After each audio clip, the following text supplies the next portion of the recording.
quando a gente observa que uma reação é de oxirredução, a gente consegue começar o balanceamento, pelo menos, através da variação de número de elétrons ou a variação do NOx. Então, é mais uma forma.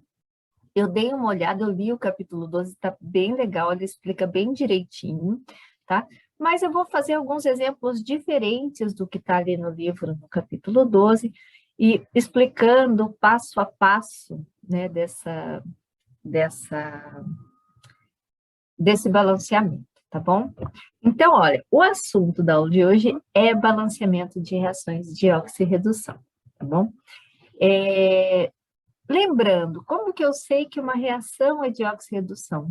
Não tem outro jeito senão verificar o estado ou NOx, o estado de oxidação ou NOx de todos os elementos e verificar se está tendo variação de NOx de algum dos elementos ali que está participando dessa reação, tá? Então, é assim que a gente vai fazer o balanceamento dessa equação aí. Ou seja, desculpa, o balanceamento não. Saber se a reação é de oxirredução ou não, tá? Eu só coloquei aqui, obviamente, reações de oxirredução, tá? Para a gente começar a ver o balanceamento. Deixa eu só tirar aqui no cantinho, que isso me atrapalha horrores. Então, eu peguei um primeiro exemplo aqui. Eu não vou determinar o NOx de todos os elementos, né? Eu já sei quais os elementos que estão sofrendo redução e oxidação aqui, porque senão a gente não vai conseguir resolver muitos exemplos em 45 minutos, tá? Mas quem tiver ainda dificuldade em determinação de NOx, tem na semana retrasada, eu acho, como que a gente calcula o NOx de compostos iônicos, de compostos moleculares, em 2 videoaulas que não são tão curtinhas assim, né? De em torno de 20 minutos ali. Então, vamos lá, olha. Então, eu tenho essa reação química aqui, que é do permanganato com ácido oxálico, meio ácido, né? Formando aqui o manganês, água e gás carbônico, tá? Vamos começar a determinar o NOx dos elementos, ok? Então, eu comecei aqui, olha, determinar, primeira coisa que a gente faz, então, determinar o NOx dos elementos para saber se é uma reação de oxirredução, para saber se a gente pode usar esse tipo de balanceamento aqui. Comecei aqui com o oxigênio. Olha. O oxigênio, eu vou mostrar um exemplo, só que o oxigênio não tem NOx menos 2, né? Mas nos compostos, via de regra, em 99% dos casos, o oxigênio vai ter NOx menos 2 quando ele estiver ligado a outro elemento. Né? No oxigênio molecular, O2 é 0, e nos peróxidos é menos 1. Eu vou mostrar um exemplo com peróxido, e via de regra, quando aparece peróxido, é peróxido de hidrogênio, ou seja, água oxigenada, H2O2, tá? Aqui não é um peróxido, é um óxido mesmo, né? É um íon permanganato, desculpa. Cada oxigênio aqui tem NOx menos 2. Como eu tenho 4 oxigênios, essa parte desse íon vai ter NOx menos 8, né? Menos 2 vezes 4, menos 8. O manganês, eu só tenho um manganês aqui, então eu não sei o NOx dele nesse composto, eu coloquei X. Aqui a gente tem que tomar um cuidado, por quê? Porque isso aqui é um íon, ó. Tá vendo? Uma carga menos 1 aqui em cima. Essa carga menos 1 não é do oxigênio, é desse íon que a gente chama de permanganato. Tá? Então, a somatória desses NOx aqui não vai dar 0, tem que dar menos 1. Por quê? Exatamente porque isso aqui é um íon complexo, certo? Então, qual vai ser o valor de X aqui, que é o valor do NOx do manganês? Se eu passo 8 para o outro lado aqui, de menos 8 ele vai para mais 8 menos 1, o manganês aqui tem NOx mais 7, tá? Bom, vamos determinar agora o NOx do carbono, porque aqui também o oxigênio e o hidrogênio vão ter NOx fixo. O oxigênio vai ter NOx menos 2, se eu tenho 4 oxigênios, menos 2 vezes 4, menos 8. O hidrogênio, com exceção dos hidretos metálicos, e esses são fáceis de identificar. O hidreto metálico, o hidrogênio nunca vai ser o primeiro elemento. O metal é o primeiro elemento e o hidrogênio está para frente, tá? Então, aqui não é um hidreto metálico. Opa, o NOx do hidrogênio aqui é mais um. Como eu tenho 2 hidrogênios, mais 1 vezes 2, mais 2. Aqui, olha, a gente tem que tomar um cuidado também, porque eu tenho 2 carbonos nesse composto. Então, eu vou determinar o NOx de um carbono apenas, mas como eu tenho 2 carbonos, se cada carbono tem NOx X, eu vou ter 2x aqui, tudo bem? Tudo bem por aqui? Até aqui? Qualquer coisa vocês vão para que eu explico de novo. Aqui, olha, esse composto não é um íon. Então, a somatória de todos os NOx aqui vai ser igual a zero, não tenho carga aqui em cima. Bom, quando a gente determina o valor de X, então, que é de um carbono só, olha lá, mais 2 com menos 8 dá menos 6, eu passo o menos 6 para o outro lado como mais 6 e divido por 2 aqui para achar o valor de X. Então, cada carbono aqui dentro desse composto tem NOx mais 3. O hidrogênio aqui é um íon monatômico, o NOx dele é mais 1, né? É a carga desse próprio íon. O manganês desse lado, olha, ele está como íon manganês 2+, né? Ou seja, o NOx do manganês desse lado é mais 2. Já percebemos aqui, olha, que tem uma variação de NOx de mais 7 para mais 2, tá? Eu não vou fazer a água, tá? A água, sempre o NOx do hidrogênio é mais 1 e do oxigênio é menos 2. Então, ela não vai, eles não estão mudando de estado de oxidação aqui. Eu vou para o gás carbônico, que é onde provavelmente vai ter outra espécie com variação de NOx.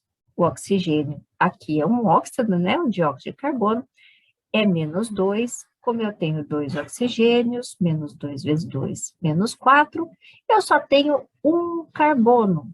Então, a somatória aqui também não é um íon, a somatória tem que ser 0, ou seja, o X aqui, que é o NOx desse carbono, é mais 4. Certo? Então, beleza, nós determinamos o NOx. Agora, o segundo passo é determinar quais elementos que sofrem oxidação e redução, né? Como que a gente faz isso aí? Bom, olha aqui, olha. O manganês está indo de NOx mais 7 para NOx mais 2, né? Então, esse é um dos elementos que está sofrendo o processo de transferência de elétrons. E o outro? Olha, o carbono aqui está indo de mais 3 para mais 4. Então, esse é o outro elemento que participa do processo de transferência de elétrons, tá? Então, identificamos quem que está sofrendo oxidação e quem está sofrendo redução. Como que a gente vê isso pela variação de NOx? Olha, o manganês está indo de NOx mais 7 para mais 2. O NOx do manganês está reduzindo, né? Está diminuindo. Então, ele está sofrendo redução. O carbono está indo de NOx mais 3 para mais 4, ou seja, o NOx dele está aumentando. Quando aumenta o NOx, esse elemento dentro desse composto está sofrendo oxidação, tá? Mas só para lembrar, quem sofre redução, quem é? É o agente oxidante, olha, ele está provocando a oxidação desse outro composto. Então, o agente oxidante não ia ser o manganês, ia ser todo esse composto aqui, o permanganato, o MnO4-. Quem sofre oxidação é o agente redutor. Por quê? Porque ele está provocando a redução do outro elemento. Então, o agente redutor aqui, nesse caso, seria todo esse composto, H2C2O4, tá bom?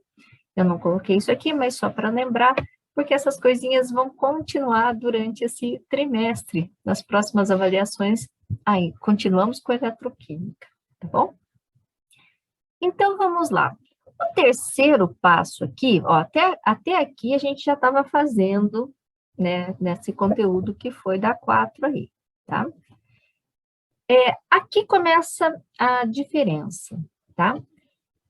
Para a gente fazer o balanceamento usando a variação de elétron, né, ou de estado de oxidação dos elementos, a gente tem que determinar o número total de elétrons recebidos ou cedidos, ou seja, a variação do número de elétrons. Tudo que é variação, a gente pode chamar de delta aqui. Então, a gente tem esse delta. Qual que é a variação? Vamos lembrar ali de novo, e no livro tem um esquema muito interessante, que ele coloca uma flechinha. Nos exemplos que eu escolhi, não aconteceu isso. Mas assim, olha, lembra que a gente viu que os elétrons, eles têm carga -1, né? A gente está trabalhando aqui com transferência de elétrons, ou seja, a espécie que reduziu, cada unidade de redução do NOx equivale a um elétron recebido. A mesma coisa a gente pode pensar para a oxidação. Cada unidade de NOx que vai aumentando é um elétron doado. Então, a gente, para saber a variação do número de elétrons, a gente tem que ver de onde que partiu, para onde que chegou e quantas unidades foram alteradas ali. Então, olha aqui, olha, de mais 7 para mais 2, a diferença desses números é exatamente 5, certo? Mais 7, mais 6, mais 5, mais 4, mais 3, mais 2. Chegou no valor mais 2. O cuidado que vocês têm que tomar aqui, deixa eu ver aqui, coloquei, o valor é ΔH5. É quando passa pelo zero, por exemplo, de mais 1 para -3. Aí passou pelo zero, né? Então foi mais 1. 0, -1, -2, -3. Então tem que lembrar de contar o zero nesse passo a passo. Eu não peguei nenhum, por acaso, não peguei nenhum que fizesse isso. Ok, e agora vamos ver qual que foi a variação aqui do número de oxidação do carbono. Ele foi de mais 3 para mais 4. Mais 3 para mais 4, a variação foi só de 1. Tá? A oxidação, a variação do NOx do carbono foi de mais 3 para mais 4. Então, teve uma variação de um único elétron. Né? Cada carbono perde um único elétron. Mas se a gente olhar aqui, eu tenho 2 carbonos nessa forma, né? Se cada carbono perde um elétron, e eu tenho 2 carbonos, eu vou ter no total, eu vou ter uma variação de 2 elétrons aqui, tá? Eu já vi muitos professores ensinam isso de maneira diferente, eles chamam isso aqui de atomicidade, daí falam assim, olha, eu já vi essa explicação, tá? Olhar assim, olha. Se a variação aqui foi de 5, olha quantos manganês tem aqui, quantos tem aqui. Aqui tem um só, aqui também tem um só. Então, eu não preciso multiplicar por nada, porque eu multiplicaria por 1. Aí, eu fiz essa variação de NOx e vi que a variação foi de 1. Aí, eu olho aqui. Ah, aqui tem 2 carbonos, aqui tem um só. Então, se tem um que tem uma atomicidade maior, eu multiplico por esse valor, tá? Isso fica tipo um macete. Mas a explicação é por quê? Porque se cada carbono está perdendo um elétron e eu tenho 2 carbonos, eu vou ter 2 elétrons perdidos, tá? Então, essa é a explicação que está no livro de vocês, inclusive, que eu acho melhor, que é entendendo por que eu estou multiplicando aí por mais 2. Via de regra, a atomicidade é maior nos reagentes do que nos produtos, tá? Pode acontecer de ser no produto? Pode. Multiplique por mais 2, do mesmo jeito, se tivesse ali no produto. Mas é muito raro acontecer isso, via de regra, no reagente está maior, tá bom? Então, aqui eu já achei a variação. Eu reduzi. Quem reduz está recebendo elétrons, então o manganês está recebendo 5 elétrons, e esses 2 carbonos daqui desse composto estão perdendo, em conjunto, 2 elétrons. Pode isso? Um perde 2 e o outro recebe 5? Não pode. Os elétrons, eles se mantêm também, se conservam. Então, no balanceamento, todos os elétrons perdidos têm que ser recebidos por outra espécie.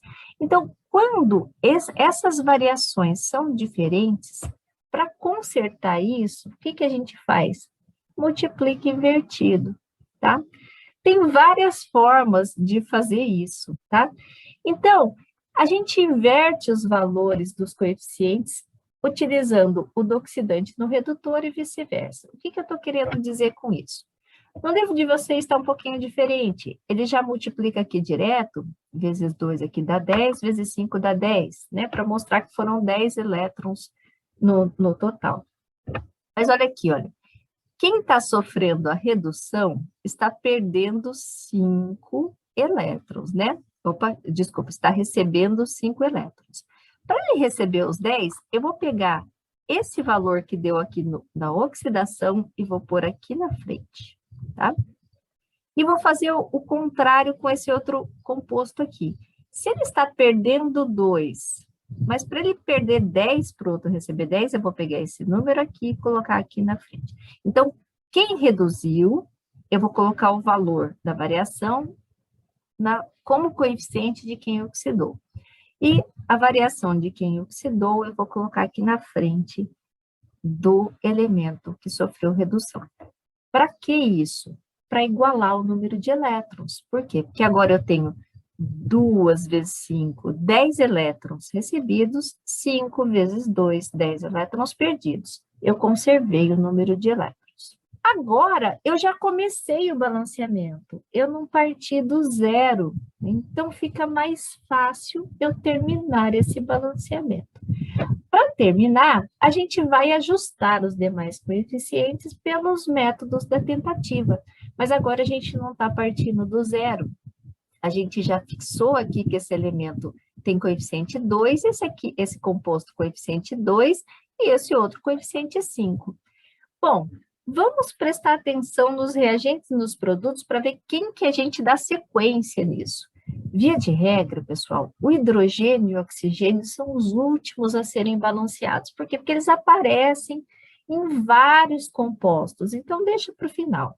Mas o manganês, por exemplo, olha, só aparece aqui e aqui.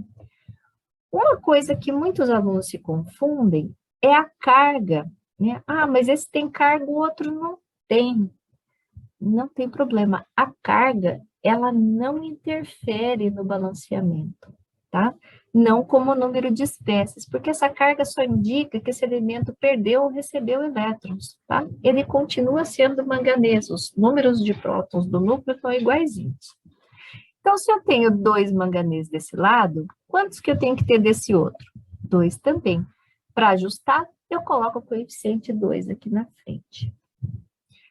Outro elemento que só aparece uma vez no reagente e uma vez no produto é o carbono, olha. O carbono só aparece nesse composto aqui no reagente e só aparece aqui no dióxido de carbono nos produtos.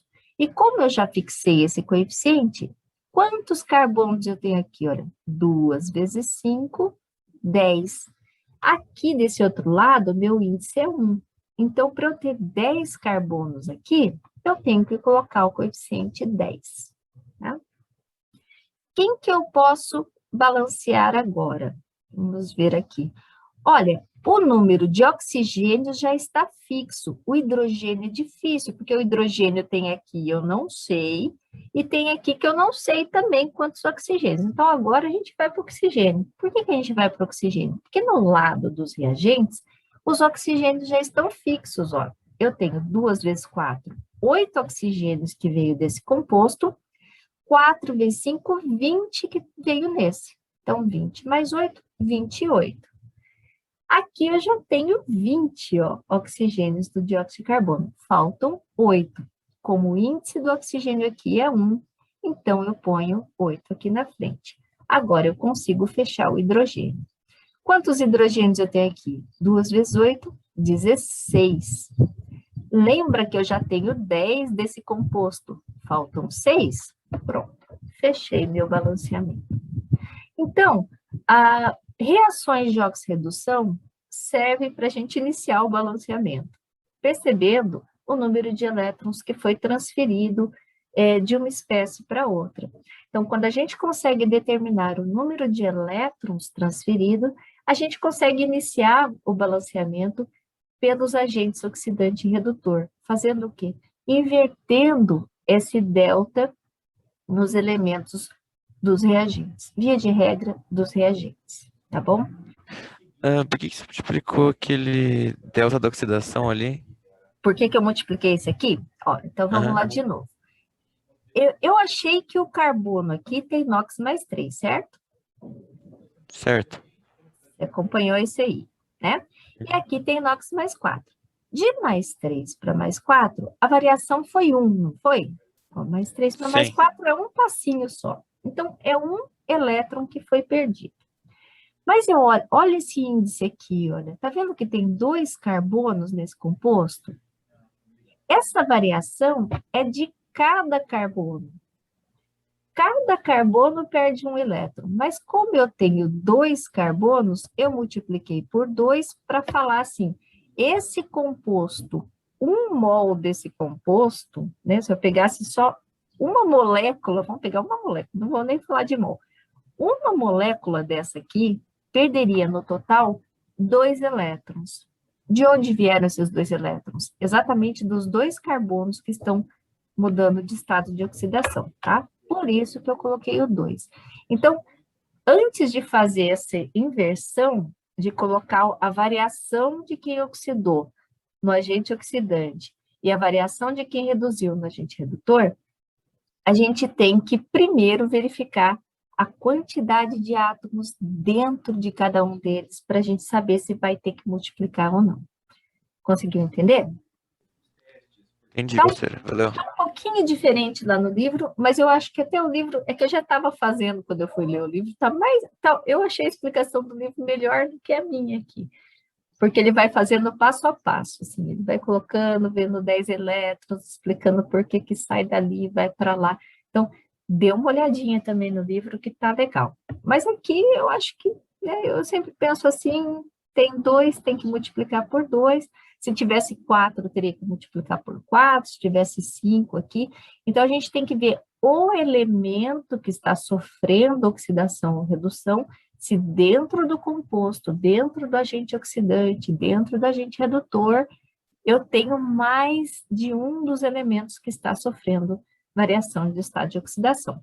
O número que tiver ali, a atomicidade a gente chama, né? O número de átomos que tiver dentro do agente redutor, do agente oxidante, tem que multiplicar ali por aquela variação, porque a variação de NOx a gente determina por átomo, né? Então, a gente tem que multiplicar pelo número de átomos dentro do composto, tá bom?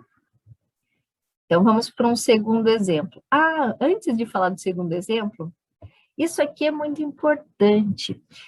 Tá vendo que eu trabalhei com uma equação que tem alguns íons aqui dentro, né? E outros elementos que são neutros, esse dióxido de carbono, água, esse ácido oxálico aqui. Quando a gente tem carga, duas coisas se conservam nas reações químicas: a massa e a carga, tá? Os dois se conservam numa reação química. E como que eu percebo essa conservação de cargas? Quem foi meu aluno ano passado vai lembrar que quando a gente começou a estudar reação química, eu falei assim, olha, a flechinha da reação, que indica o sentido da reação, é como se fosse um sinal de igual, por isso que chama equação química, é um sinal de igual da matemática. Tudo que entra na reação tem que sair, né? Sai rearranjado. Mas por que que a massa se conserva? Porque ela não se cria, né? A gente não consegue criar nem destruir massa. Então, ela se conserva. E carga também se conserva. Então, se vocês colocarem aqui um sinal de igual no lugar da flechinha, vamos ver o que que tem carga de um lado e o que que tem carga do outro. Quem tem carga aqui? Olha, o MnO4 tem carga -1. E no meu balanceamento, eu coloquei dois íons desse. Então, 2 vezes o -1 dá -2. Esse outro composto aqui não tem carga, então não preciso considerar. Cada hidrogênio tem carga +1, mas eu tenho 6H+, 6 vezes mais 6. Olha, então desse lado eu tenho mais 6 menos 2 dá mais 4, certo? O que eu tenho do outro lado da flechinha? O único elemento que tem carga aqui, o único íon desse lado, é o manganês 2+. A água não tem carga, o dióxido de carbono não tem carga. Qual que é a carga do manganês 2+? 2+. E eu tenho 2 manganês. 2 vezes 2, mais 4. Se isso aqui bateu, a conta está certinha, provavelmente o balanceamento que vocês fizeram está ok. Então, também é uma forma de verificar se o balanceamento está certo quando eu trabalho com íons dentro da equação química, né? A carga também se conserva no balanceamento, durante uma reação. Então, essa é uma forma de verificação. Eu vou fazer uma que isso é imprescindível para determinar os NOx, o balanço, estequiometria de reação. Então, vamos lá para o segundo exemplo. Existem algumas reações que são chamadas reações autorredox. O que são reações autorredox? O mesmo elemento sofre reação de oxidação, tá? Então, esse caso aqui, do KClO3 reagindo com ácido sulfúrico, formando KClO4. Se vocês olharem aqui, olha, eu tenho cloro em um elemento aqui e tenho cloro em 2 elementos dos produtos. Vamos verificar aqui o NOx dos elementos. Uma forma de reduzir a quantidade de determinação de NOx é o seguinte: a água vão ser sempre os NOx tradicionais do oxigênio e hidrogênio, -2 e +1. Tá vendo que aqui eu tenho ácido sulfúrico, tem um SO4, e ele aparece desse outro lado também como sulfato de potássio? Se eu tenho um SO4 ligado a 2 hidrogênios, cada um é +1, outro SO4 ligado a 2 potássios, que cada potássio é +1 também, porque ele é do grupo 1A, o enxofre não sofreu oxidação, nem redução aqui, então não precisa nem olhar para ele. O cloro que vai sofrer as duas coisas. Vamos começar a determinar aqui, então. Ó. Cada oxigênio tem NOx -2. Se eu tenho 3 oxigênios, essa parte desse composto vai ter NOx -6. O potássio é da família 1A, então ele tem NOx fixo +1. Só tem um potássio +1. Esse composto aqui não tem carga, então ele não é um íon. A somatória de todos os NOx tem que ser 0, portanto. Se eu tenho +1 e tenho -6, para essa conta dar 0, o cloro teria que ter NOx +5 aqui, tá? Eu não determinei o NOx do ácido sulfúrico, o enxofre aqui vai ter NOx +6, porque ali do outro lado ele também vai ter NOx +6. Eu reduzi o tempo aqui para a gente fazer 2 exercícios ainda. Vamos determinar o NOx do cloro do outro lado aqui da reação, no lado dos produtos. Oxigênio tem NOx -2, eu tenho 4 oxigênios, -2 vezes 4, -8. O potássio continua com NOx +1, ele tem NOx fixo. Também esse composto é neutro, a somatória tem que dar 0. Então, se eu tenho -8 e tenho +1, o cloro aqui tem que ter NOx +7. E nesse outro composto, o oxigênio continua tendo NOx -2, -2 vezes 2, -4, só tem um cloro, tá? Então, olha, percebam que o cloro, ele está indo de NOx +5 para NOx +7 e para NOx +4. Ele está sofrendo redução e oxidação, o mesmo elemento, dentro de um mesmo composto, inclusive, né? Aqui não tinha agente redutor e oxidante. O mesmo composto está sofrendo ele mesmo uma autorreação de oxirredução, tá? Então, nesse caso, não tem agente redutor e agente oxidante, porque é o mesmo composto, tá? Mas vamos lá detectar quem que reduziu e quem que oxidou. Olha, nesse caso aqui, o cloro, quando passa desse composto para esse aqui, está indo de +5 para +4. Mas ele também está indo de +5 para +7 nesse outro composto, tá? Então, o cloro, ele sofre tanto redução quanto de oxidação.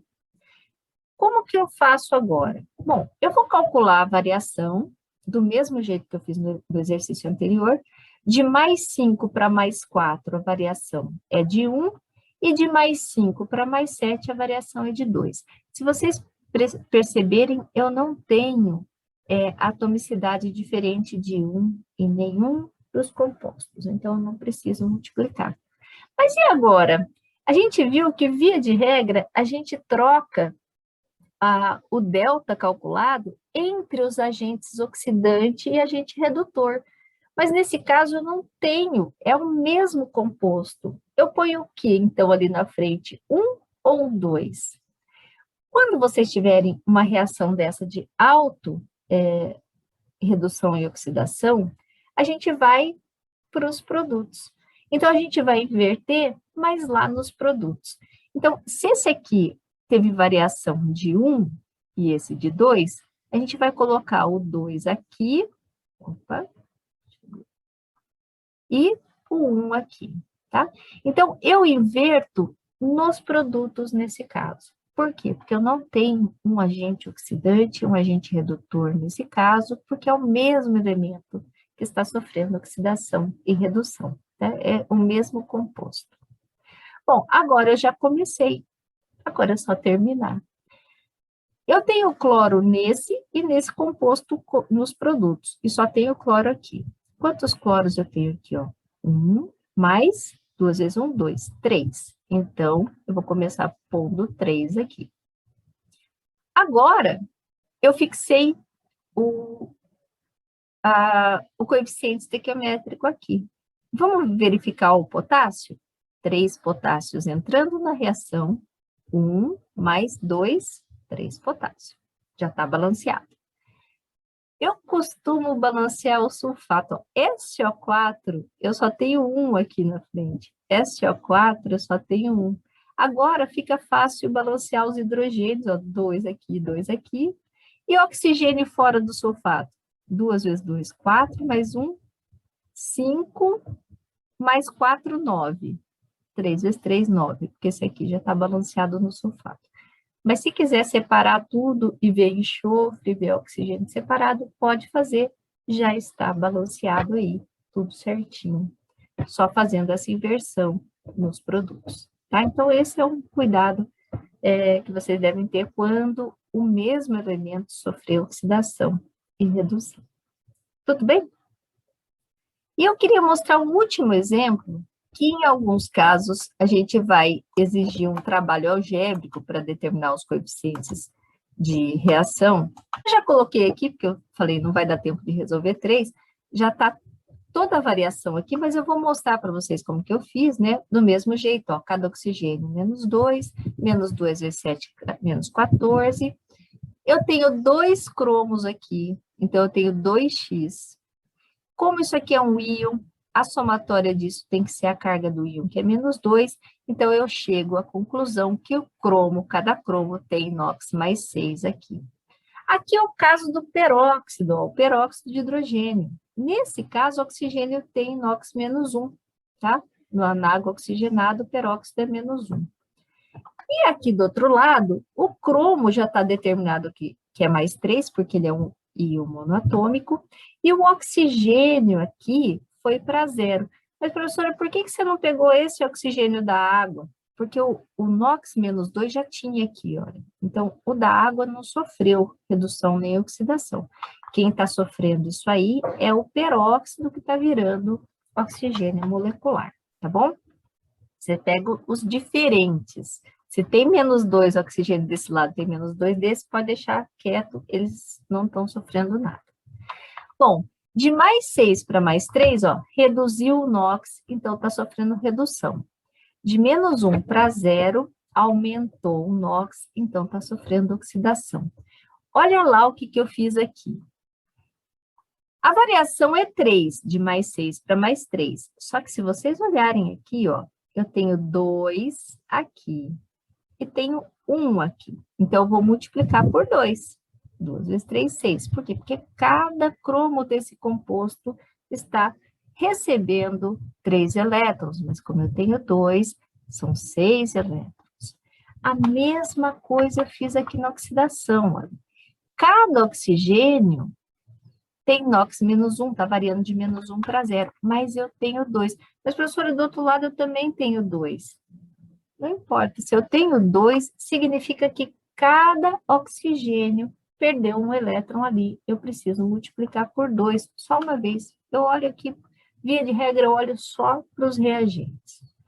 Bom, agora eu fiz uma coisa antes de inverter.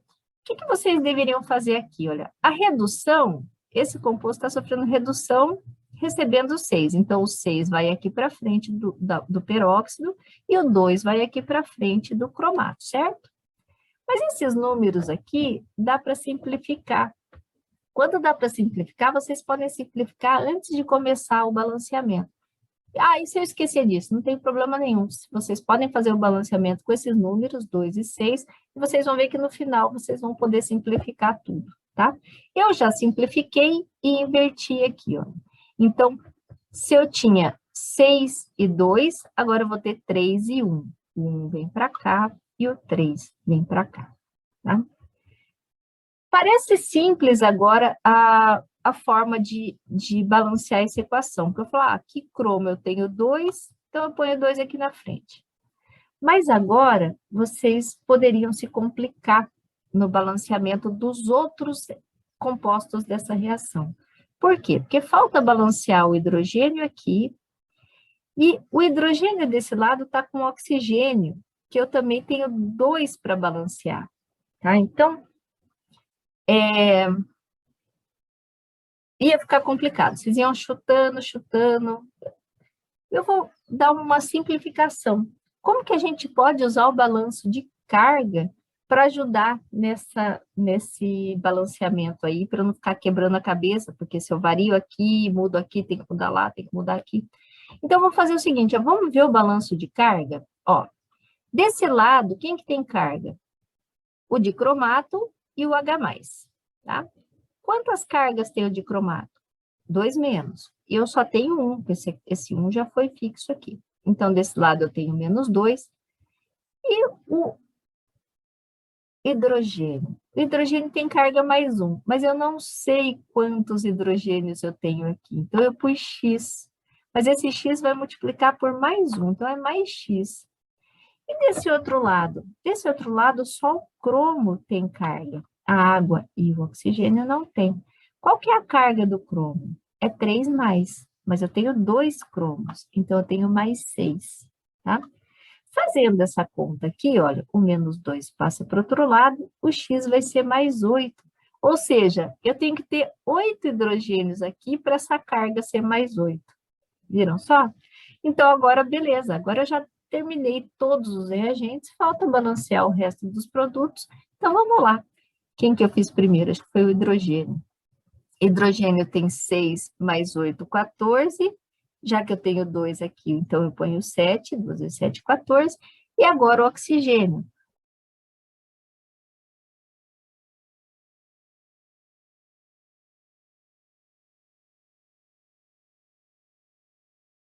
Então, uma hora que trava o balanceamento, eu gostaria que vocês tivessem tentado sozinhos, daqui para frente ia ficar, vocês iam variar aqui, ia mudar, e cada vez que muda a água, muda o oxigênio, muda aqui.